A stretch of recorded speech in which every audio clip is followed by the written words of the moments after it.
Okay, यहाँ पे introduction आप देख रहे होंगे। इंट्रोडक्शन में ये है कि पाकिस्तान में टीचिंग प्रोफेशनलिज्म को बेहतर बनाने के लिए 2008 में एक जो है वो पॉलिसी बनाई गई थी, जो 2009 में वो इम्प्लीमेंट हुई थी। तो उस पॉलिसी में टीचर्स की जो ट्रेनिंग्स हैं या टीचर्स का जो प्रोफेशनल बिहेवियर है उनको फोकस करने की कोशिश की गई। इसके पीछे रीजन ये है कि हुकूमत ने या गवर्नमेंट ने हर तरह से कोशिश की थी कि हमारे स्कूल भी अच्छे हों, हमारे टेक्स्ट बुक भी अच्छे हों, हमारा सिलेबस भी अच्छा हो, क्लासेस की जो स्ट्रेंथ है वो भी अच्छी हो। तो सारे जब ऑब्जेक्टिव अचीव हो रहे थे तो वहां पे फिर भी उन्होंने देखा कोई गैप रह जाता है और जो उनके गोल्स होते हैं, एम्स होते हैं, वो इफेक्टिवली अचीव नहीं होते। तो उन हवाले से उन्होंने एक जो है वो जैसे हम कहें कि कमीशन, उन्होंने कमेटी जोड़ी और डिफरेंट तरीकों से उनको ऑब्जर्व करने की कोशिश की। तो वहां पे उन्होंने ये जो स्टैंडर्ड है वो उन्होंने बनाए कि ये स्टैंडर्ड हम पूरे पाकिस्तान में एक्सप्लोर करेंगे और इन्हीं को ही जो कोशिश करेंगे कि जो हमारे टीचर्स हों वो फुली इफेक्टिव हों इन चीजों को हासिल करने में। तो इस हवाले से उन्होंने ये स्टैंडर्ड बनाए। इन स्टैंडर्ड की जो मेन हम जिसे कीज कहें तो यहाँ पे लिखी हुई हैं ABCD और 1 2 3 4 5 के हिसाब से। अब ए में आप देखें कि acquisition of current and recent content knowledge of subject they teach. Teachers के लिए उन्होंने कहा है कि जो टीचर्स हैं वो जो करंट रिसेंट नॉलेज है उस सब्जेक्ट की वो अपने पास अक्विज करें, अपने पास वो हासिल करें। कैसा है कि सपोज करेंगे कोई जूलॉजी में है, कोई बॉटनी में है, कोई केमिस्ट्री में है, कोई इंग्लिश में है, कोई उर्दू में है। तो अब 10 साल पहले का जो करिकुलम हमारे पास चल रहा है, अब 10 साल पहले जो चीजें इम्पोर्टेंट थी मे बी करंट टाइम में वो इतनी इम्पोर्टेंट नहीं हो।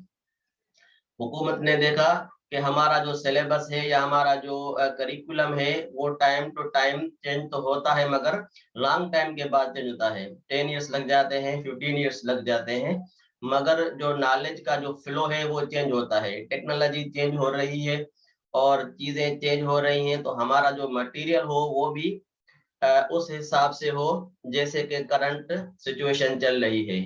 अब टीचर्स क्या कहते हैं कि जो सिलेबस दिया गया है, जो करिकुलम दिया गया है, हम उसको फॉलो करते हैं। तो उन्होंने कहा कि अब टीचर्स को ये सेल्फ स्टडी के तहत, ये सेल्फ कॉम्पिटेंट के तहत जो रिसेंट कंटेंट नॉलेज है उस पे फोकस करना चाहिए। वालेकुम अस्सलाम। जिस सब्जेक्ट में भी है वो उस पे फोकस करें। तो एक पॉइंट आप भले ये लिख लें कि acquisition of current and recent content knowledge of subject they teach, या इसको भले हाईलाइट कर दें।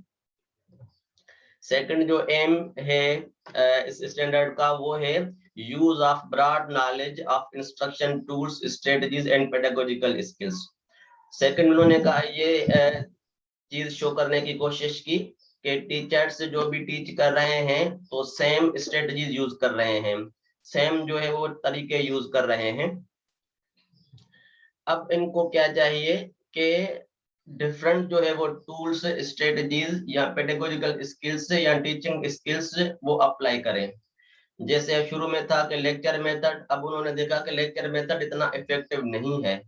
अब इतना इफेक्टिव नहीं है तो क्या होगा, इसको इफेक्टिव बनाना है। इफेक्टिव बनाने के लिए जाहिर वो डिफरेंट स्टडीज करेंगे, डिफरेंट टूल्स सर्च करेंगे और डिफरेंट जो है वो मेथड सर्च करेंगे, इंस्ट्रक्शनल जो अपनी स्ट्रेटजी है वो चेंज करेंगे ताकि जो नया टॉपिक पढ़ा रहे हैं वो उनको उस हवाले से फिट लगे, स्टूडेंट के जो है वो एक्सपेक्टेशन के हवाले से सही हो। तो सेकंड पॉइंट ये है कि use of broad knowledge of instructional tools, strategies and pedagogical skills, ये उसमें डेवलप करनी है। थर्ड में है कि ethical monitoring and assessing of student learning outcomes and cultivating in students the ethical scholarly disposition। अब ये है कि अब टीचर्स क्या करते हैं, सिर्फ पढ़ाते जाते हैं कि भाई ये हमें सबक मिला है या ये हमने टॉपिक लिया है, ये सब्जेक्ट लिया है, सिर्फ हमें ये ही बच्चों को पढ़ाना है। अब उसमें बच्चों के बिहेवियर में चेंजेस आ रही हैं, नहीं आ रही, जो एक्सपेक्टेशन नेशनल लेवल पे है वो अचीव हो रही है, नहीं हो रही, इस पे टीचर्स का फोकस नहीं होता। तो थर्ड में इन्होंने ये कहा कि आप जो है वो एथिकल जो है वो monitoring and assessing of student learning करें, कि स्टूडेंट्स में मोरालिटी चेंजिंग आई है, नहीं आई है, जो आपने एक्सपेक्टेशंस या आउटकम्स रखी थी वो नजर आ रही हैं या नहीं आ रही। तो इस पे टीचर्स को फोकस करना चाहिए, कि ना कि आप सिर्फ जो है वो एक लेक्चर देके चले जाएं, पर उसके आउटकम्स हैं उसको भी नजर में रखें कि ये चीज अचीव हो रही है या नहीं हो रही। तो इसको भी उन्होंने फोकस करवाने की कोशिश की। आगे वो उन्होंने उनके जो मकासद हैं उसमें है कि to produce world class teachers and empower them to educate generation of learners scholars. The fundamental requirements have been clearly delineated in professional literature. They include standards of what teachers need to know and be able to do. Standards-based approaches to development of teachers and other professional educators demand attention to. अब मजीद जो है वो कह रहे हैं कि जो बुनियादी जरूरत है, फंडामेंटल रिक्वायरमेंट्स हैं, कि उनका जो प्रोफेशनल लिटरेचर है वो उनके हाथ में हो, बहुत सारा मवाद जो टीचिंग से रिलेटेड है वो उनके हाथ में हो। तो उनके लिए इन्होंने फॉलोइंग पॉइंट्स जो हैं वो डिस्कस किए कि broad scholarly preparation in liberal arts, humanities, social and natural science. इन सब्जेक्ट्स में उन्होंने कहा कि सबसे ज्यादा जरूरत है, क्योंकि हमारे पास जो फैकल्टी है, सपोज करें एक नेचुरल साइंस फैकल्टी के सब्जेक्ट्स होते हैं जिसमें साइंस से जो भी रिलेटेड स्टूडेंट्स होंगे उनको पता होगा कि साइंस की कितनी इंपॉर्टेंस है और साइंस की क्या वैल्यू है पाकिस्तान में। तो ओवरऑल पाकिस्तान में जो नेचुरल साइंस के सब्जेक्ट्स हैं उनको उन्होंने कहा कि फोकस करने की जरूरत है, क्योंकि स्टूडेंट्स की ज्यादा स्ट्रेंथ उसमें जा रही है। उसके बाद सोशल साइंसेज में ज्यादा नीड है, उसके बाद ह्यूमैनिटीज एंड आर्ट में ज्यादा नीड है। तो ये सारे उन्होंने क्राइटेरिया रखे हैं जिन पे ज्यादा काम करने की जरूरत थी। In depth knowledge of subjects to be taught, और डेप्थ में उनके पास नॉलेज हो जो भी सब्जेक्ट वो पढ़ा रहे हैं। थर्ड में है कि familiarity with curriculum design and material that organise and present content knowledge. Last में जो हमने टास्क किया था करिकुलम डिजाइन का, आपको हमने दिया भी था कि आप करिकुलम को भी देखें, टेक्स्ट बुक को भी देखें, किस तरह से वो चीजें ऑर्गेनाइज हैं और उससे कंटेंट नॉलेज में क्या फर्क पड़ता है। तो ये सारी चीजें भी अभी इन्होंने अपने एम में रखी हैं कि टीचर्स इस चीज को भी फोकस करें कि नेशनल करिकुलम जो है वो किस तरह डिजाइन है, उसमें कौन सी चीजें हैं और क्यों वो चीजें इस तरह से डिजाइन की गई हैं, उसके लिए जो मटेरियल है वो किस तरह से ऑर्गेनाइज किया गया है। तो वो सारी चीजें एक टीचर को मालूम होनी चाहिए। फोर्थ में है कि knowledge of general and content specific methods of teaching and evaluating learning outcomes. Same चीज जो हमने पहले डिस्कस की कि उसके पास नॉलेज होनी चाहिए कि इस कंटेंट को पढ़ाने के लिए ये मेरे पास टीचिंग मेथड हो और इसको मैं किस तरह से इवेल्युएट करूंगा स्टूडेंट्स की लर्निंग को। अब ये सारी चीजें एक टीचर के पास होंगी तो जो उसके एम हैं, नेशनल लेवल पे गोल्स हैं, वो अचीव हमारे अच्छी तरह से हो जाएंगे। फिफ्थ में है कि knowledge of learning theories, stages and styles of human development and age specific motivation strategies. ये भी बहुत अहम इम्पोर्टेंट एक पॉइंट है। इसमें आप देख रहे हैं कि थ्योरीज के हवाले से बात कर रहे हैं। अब लर्निंग की थ्योरीज आप लोगों ने जितनी भी पढ़ी हैं, आपने सब्जेक्ट पढ़ा होगा में भी ह्यूमन डेवलपमेंट एंड लर्निंग या लर्निंग की थ्योरीज के हवाले से, तो कम से कम 5 या 6 जो हैं वो थ्योरीज जो आपको लग रही हैं कि इम्पोर्टेंट हैं, तो उनके नेम्स और उनका थोड़ा थोड़ा इंट्रोडक्शन वो 1 या 2 पेज बना के आप अपने पोर्टफोलियो में लगाएंगे। ये भले आप नोट कर लें कि जितनी भी थ्योरीज हैं ह्यूमन डेवलपमेंट एंड लर्निंग के हवाले से, उनकी आप फहरिस्त बना के और वो 1 पेज उसमें लगा देंगी। 6 में है skill and disposition of object. Excuse me sir, sir सिर्फ हमें थ्योरी के जो नेम्स लिखने हैं, फर्दर थ्योरीज को एक्सप्लेन नहीं करना।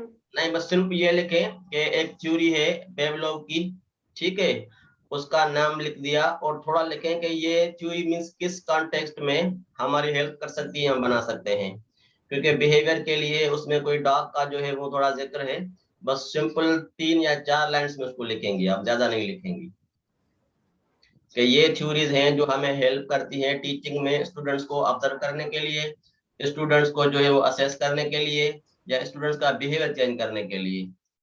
सिर्फ ये लिखना है। तो 4, 5 या 6 थ्योरीज हैं फेमस, आप वो भले उसमें करें। अगर किसी को ज्यादा आ रही है, टाइम मिल रहा है, तो भले वो भी इसमें लिख लें, मगर जो इम्पोर्टेंट है 5-6 थ्योरीज वो उसमें लिख ले सिर्फ।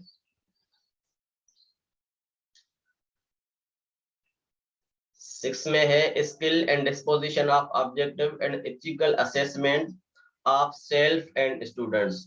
ये बहुत अहम जो है वो पॉइंट है इसमें के टीचर तो पढ़ा रहा है, उसने तो सब चीजें डिस्पोज कर दी स्टूडेंट्स के आगे, मगर और टीचर खुद को जो है वो नहीं कर रहा असेस, सेल्फ असेस करे और स्टूडेंट्स को भी असेस करे। हम क्या करते हैं कि स्टूडेंट्स को तो असेस करते हैं, मगर खुद को असेस नहीं करते कि एज ए टीचर मुझ में कौन सी जो है वो चेंजिंग होनी चाहिए, मुझ में जो है वो क्या जो है वो कमी पेशियां हैं, मेरी टीचिंग कैसी है। तो अब वो कह रहे हैं कि अपने आप पे भी ध्यान दे, मे बी उसके जो लर्निंग है स्टूडेंट्स की अच्छी हो जाए। सम टाइम वाकई ऐसा होता है कि टीचर सिर्फ एक ही जो है वो तरीके से पढ़ा रहा होता है, और आउटकम्स अगर क्लास में 40 स्टूडेंट्स हैं और 10 या 15 का निकल आ रहा है, तो 25 जो स्टूडेंट्स हैं वो अंडरस्टैंड नहीं कर पा रहे हैं उसके उस मेथड को।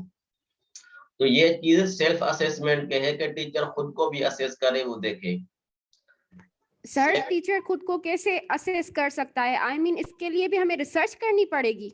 नहीं, सिंपल ये है कि आपने लेक्चर दे दिया, अब लेक्चर दे दिया और आपने बच्चों को असेस करना शुरू किया। असेस में क्या करते हैं, कम रिलेटेड क्वेश्चंस करते हैं बच्चों से कि अगर पूरी क्लास में 40 स्टूडेंट्स हैं और जो मैं क्वेश्चन पूछ रहा हूँ तो 15 स्टूडेंट्स को उसका आंसर आ रहा है, बाकी 25 स्टूडेंट्स को आंसर नहीं आ रहा।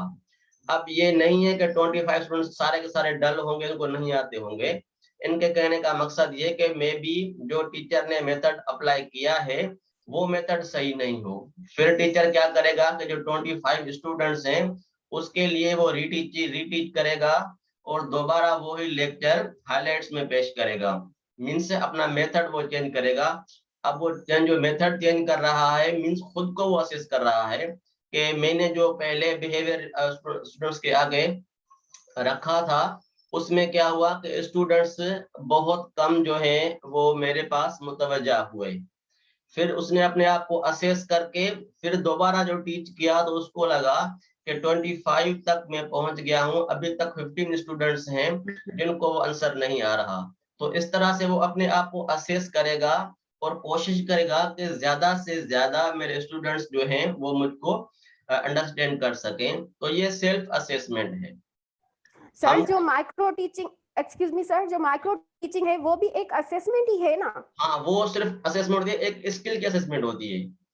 उसमें सिर्फ डिफरेंस ये है कि माइक्रो टीचिंग में only one skill is main topic of the micro teaching. एक स्किल को डेवलप करना होता है, फिर सेकंड लेसन बनाएगा, क्योंकि वो लेसन होता है 15 जो है वो मिनट का होता है और 4-5 स्टूडेंट होते हैं। तो सबसे पहले जो ऑब्जेक्टिव होता है कि टीचर की कम्युनिकेशन स्किल डेवलप करनी है।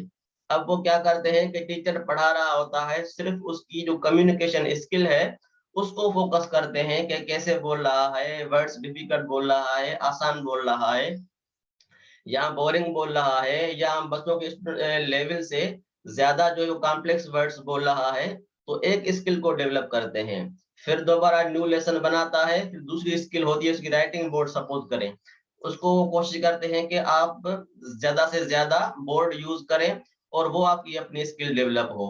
फिर थर्ड में होगा कि इसकी रीडिंग की स्किल डेवलप करनी है, तो टीचर बार बार रीडिंग करेगा टेक्स्ट बुक को। तो मैक्रो टीचिंग में ये होता है कि एक स्किल को डेवलप किया जाता है। और यहाँ पे जो हम असेसमेंट का वर्ड यूज करते हैं ये जनरल होता है कि आप किसी भी पॉइंट ऑफ व्यू से अपने आप को जज करें, चाहे आप अपने आप को वोकली देखें, चाहे आप अपने आप को रीडिंग में देखें, आप अपने जो लेक्चर को देखें, स्किल कोई भी आप जो लगे उसको असेस करना है। और माइक्रो टीचिंग में सिर्फ एक स्किल हम रखते हैं और उसमें रिटीच करके सर्किल साइकिल में लेके आके उसको खत्म करते हैं। जब तक वो स्किल में एक्सपर्ट नहीं हो जाता, हम दूसरी स्किल में नहीं आएंगे, दूसरा लेसन नहीं बनाएंगे। तो माइक्रो टीचिंग में ये होता है। सर माइक्रो टीचिंग में हम अपना वॉइस रिकॉर्ड करते हैं या सामने किसी करते हैं। बंदों को बिठाते हैं? बंदों को बिठाते हैं, जी, रिकॉर्ड बंदों को बिठाते हैं हम, दोनों जो करते भी हैं। खामी होती है। जी वो करते हैं, दोनों करते हैं, क्योंकि ये सारे जी प्रोसेस सर। है। हाँ, ये प्रोसेस करने के बाद ही हम प्रोफेशनल बनेंगे। अब हम माइक्रो टीचिंग सर नहीं इसमें भी तो असेसमेंट करते हैं ना हम अपने आप को? जी, सर इसमें भी तो हम अपने आप को असेस करते हैं ना? असेस करते हैं, बिल्कुल असेस करते हैं, ये सही है। और उस वक्त जो है ना, मैं बोल रहा हूँ कि माइक्रो टीचिंग में असेस करते हैं 1 बाय 1 स्किल को। एक स्किल का लेसन बनाया, वो हमारी अचीव हो गई, फिर दूसरा लेसन बनाया, वो अचीव हो गई।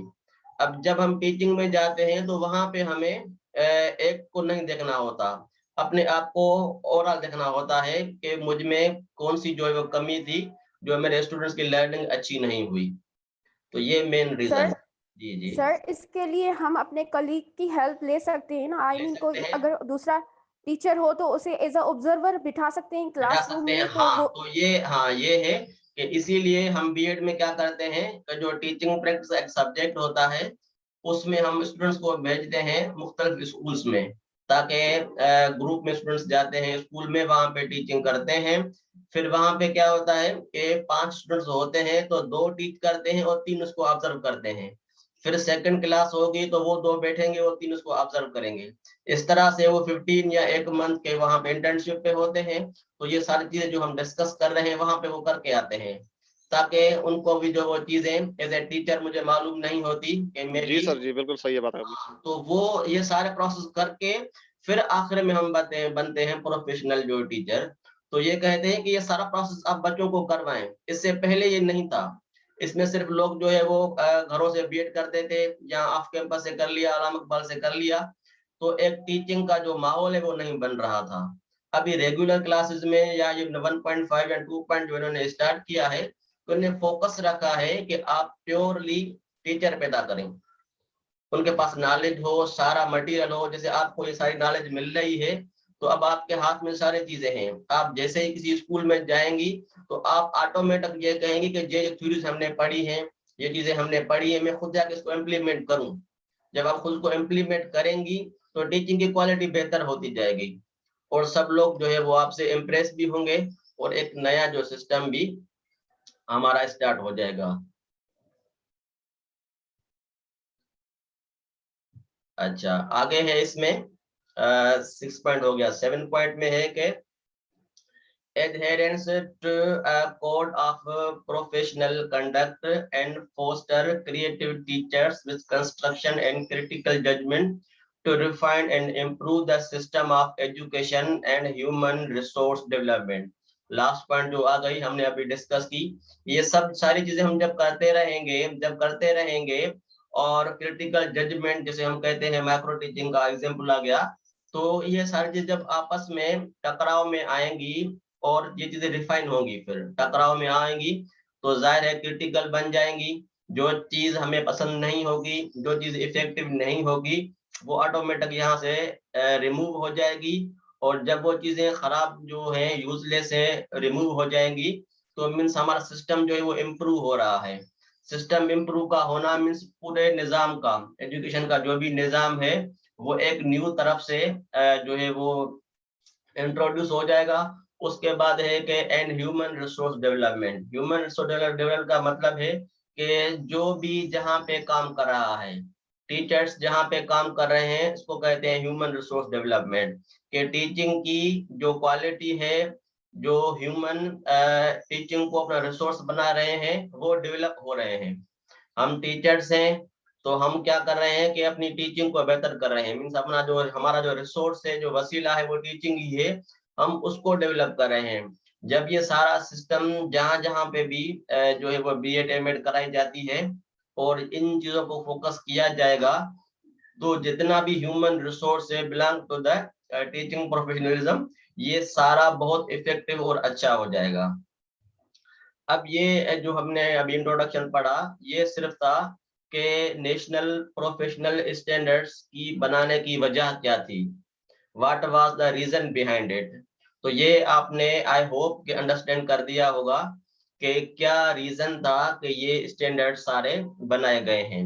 अगर आपके एग्जाम में ऐसा कोई क्वेश्चंस आ रहा है तो ये सारे पॉइंट्स जो आपने हमने अभी डिस्कस किए हैं, इनको अपने वर्ड्स में आप लिख के भी बयान कर सकते हैं। जरूरी नहीं है कि ये सारे पॉइंट्स एज इट इज आप भले रट्टा मगा कर लगा के रखें, ये नहीं, बस इनको अंडरस्टैंड करें और ये सारे पॉइंट्स 12 या 13 जितने भी हैं आप उसमें लिख देंगे तो भी आपका एक आंसर बहुत अच्छा बन जाएगा।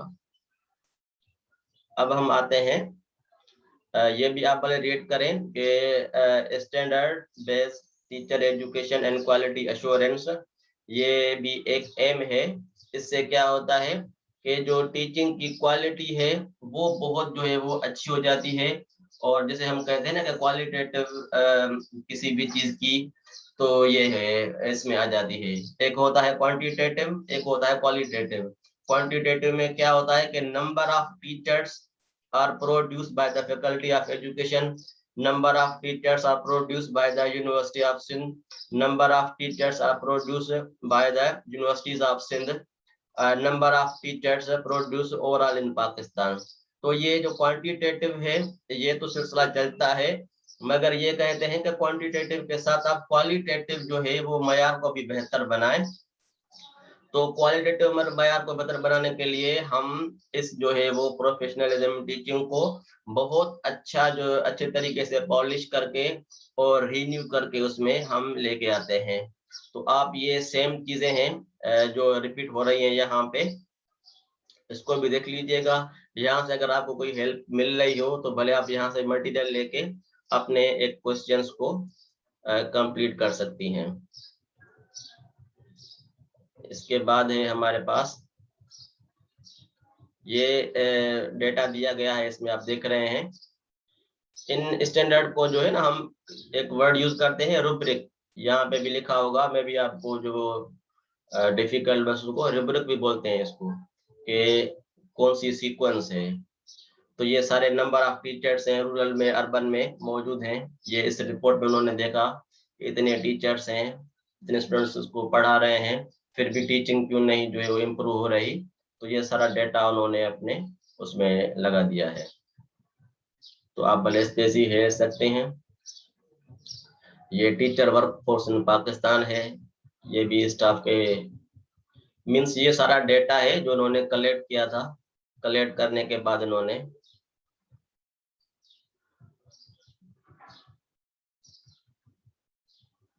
हम आते हैं अपने स्टैंडर्ड पे। ये बहुत अच्छी जो है वो लिखी गई है बुक, छोटी सी बुक है। ये बुक हमारी लाइब्रेरी में भी पड़ी हुई है और ये भी इनका पीडीएफ है।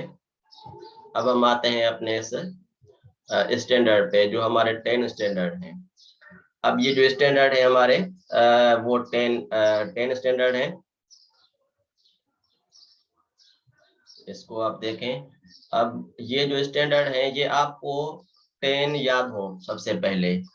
नेक्स्ट क्लास में कल तो नहीं, जैसे नेक्स्ट वीक में क्लास होगी तो इंडिविजुअली मैं किसी से भी कहूँ तो वो मुझे बताएगा।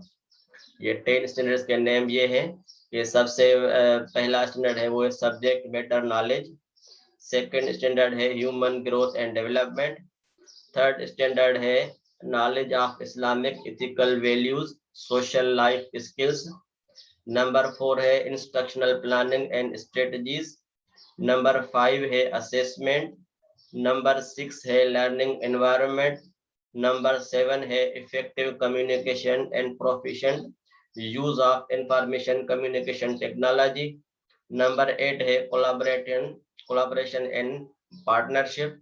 नंबर 9 है continuous professional development and code of conduct.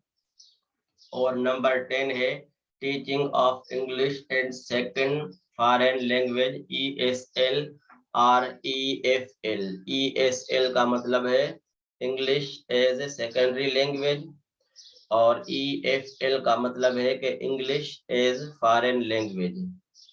इसमें वर्ड यूज है सेकंड लैंग्वेज। सेकंड लैंग्वेज का मतलब है कि हमारी वो सेकंड लैंग्वेज है। हमारे जो फर्स्ट लैंग्वेज है वो हमारी नेटिव लैंग्वेज है, वो हमारी उर्दू है, और इसीलिए इसको सेकंड लैंग्वेज कहा गया है।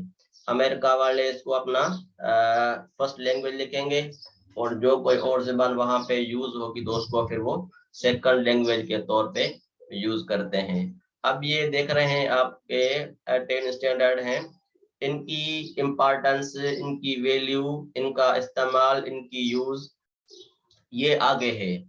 पर इसमें हम सिर्फ आपको देते हैं इंट्रोडक्शन थोड़ा, कि सब्जेक्ट मैटर नॉलेज जो पहला स्टैंडर्ड है।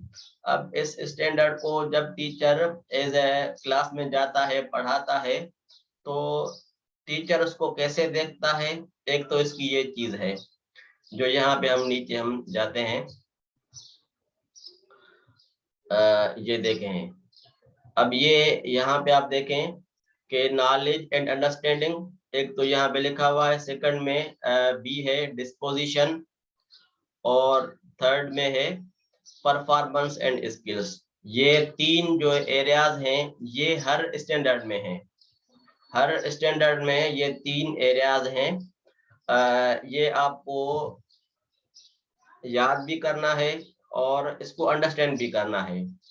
हम भी यहाँ पे डिस्कस करेंगे कि अगर में भी क्वेश्चन आ जाता है आपके एग्जाम में कि सब्जेक्ट मैटर नॉलेज के हवाले से अगर मैं कोई क्वेश्चन दे रहा हूँ, एक तो आप इसमें ये चीजें हैं जो ABC knowledge, understanding, disposition and skills का जो भी लिटरेचर इसमें लिखा हुआ है, जो भी हम डिस्कस करेंगे, एक तो आपको ये लिखना है।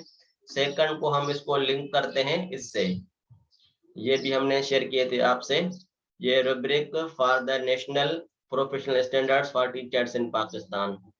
तो इसका जो पहला स्टैंडर्ड क्या है कि सब्जेक्ट मैटर नॉलेज, ये जो हमारा पहला स्टैंडर्ड है, तो इसके लेवल ये 4 हैं जो यहाँ पे हमने दिए हैं।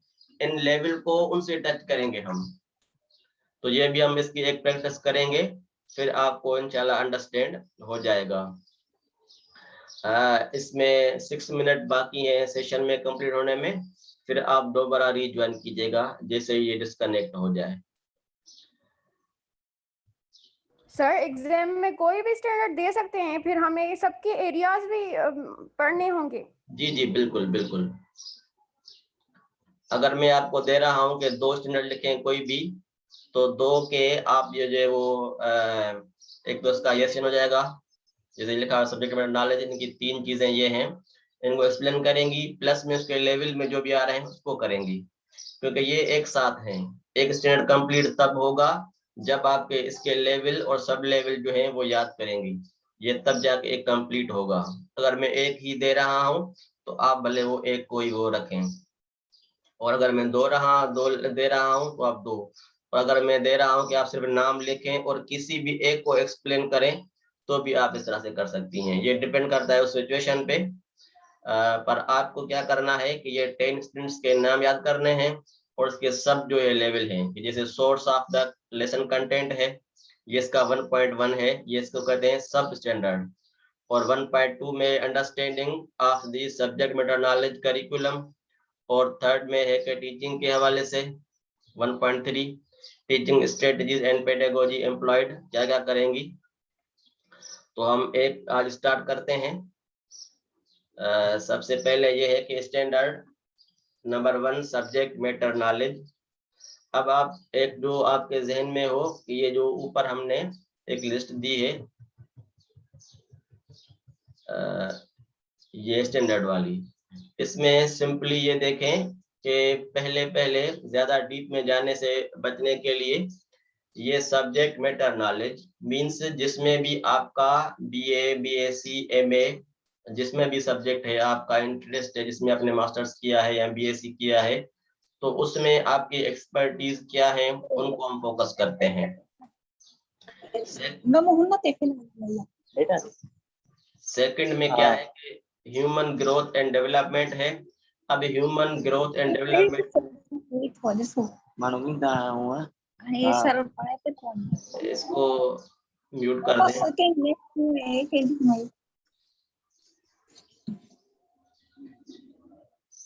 सेकंड में है कि human growth and development. Human growth and development as a subject ये पढ़ाया जाता है।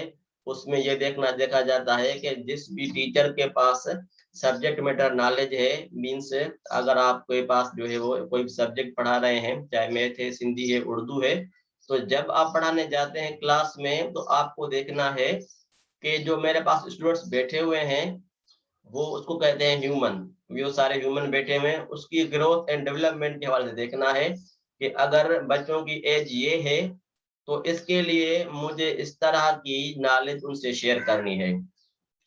अगर मैं 1 क्लास में पढ़ा रहा हूँ, सेम प्लांट सब्जेक्ट, सपोज करें प्लांट मेरा टॉपिक है, मैं 1 में पढ़ा रहा हूँ, 2 में पढ़ा रहा हूँ, 3 में पढ़ा रहा हूँ, 4 में पढ़ा रहा हूँ। अब प्लांट जब मैं पढ़ा रहा हूँ तो मुझे उस वक्त जो नॉलेज शेयर करनी है बच्चों से, वो उनकी लेवल के हिसाब से शेयर करनी है कि 1 क्लास के बच्चों के लिए कौन सी नॉलेज जो है वो इफेक्टिव रहेगी और कौन सी नॉलेज वो अपनी एज के हिसाब से याद कर सकेंगे। एक तो आपकी ये जो है वो आपको नॉलेज जो से शेयर करनी है, और सेकंड में डिफरेंट थ्योरीज है ह्यूमन ग्रोथ एंड डेवलपमेंट की, वो आपको ध्यान में रखनी है कि अगर मैंने ये पढ़ाया, उसके बाद बच्चों को मैं असेस कर रहा हूँ, देख रहा हूँ, तो मुख्तलिफ थ्योरीज आपको हेल्प करेंगी कि बच्चों को मोटिवेट कैसे करना है, बच्चों को अपनी तरफ जो है वो किस तरह ध्यान जो उसका तलब करना है, बच्चों को किस तरह से असेस करना है, किस तरह से ऑब्जर्व करना है, टेस्ट मुझे उसे कंडक्ट करना है तो उसमें कौन सी मुझे डोमेन्स को देखना है। तो मीन्स ये थ्योरीज जितनी भी है ह्यूमन ग्रोथ एंड डेवलपमेंट हवाले से एज ए टीचर आपको मालूम हो, तब आप उनको अच्छी तरह से एक जो है वो कंप्लीट कर सकते हैं।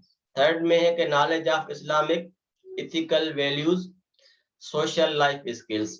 अब देखें कि आपके पास as a teacher ethical values हो, इस्लामिक इथिकल वैल्यूज हो, मीन्स आपको पता हो कि मैं जिस क्लास में पढ़ा रहा हूँ उसमें मुख्तलिफ किस्म के लोग बैठे होते हैं, कुछ मुस्लिम होते हैं, कुछ नॉन मुस्लिम होते हैं, तो हर किसी का अपना अकीदा होता है, हर किसी की अपनी जो है वो रिलीजन होता है।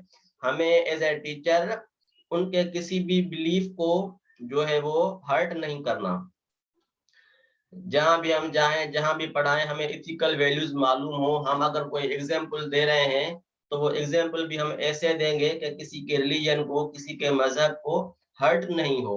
ये बहुत बड़ी जो है वो जिम्मेदारी होती है एक टीचर के ऊपर कि जब भी क्लास में जाता है तो वो उस चीजों को रखेगा, इथिकल वैल्यूज को, कि मेरी जुबान से या मेरे लहजे से या मेरी जो है वो किसी भी एक्टिविटी से किसी को भी हर्ट नहीं हो, तो वो एक उसको मालूम हो। और सेकंड में है कि सोशल लाइफ स्किल्स।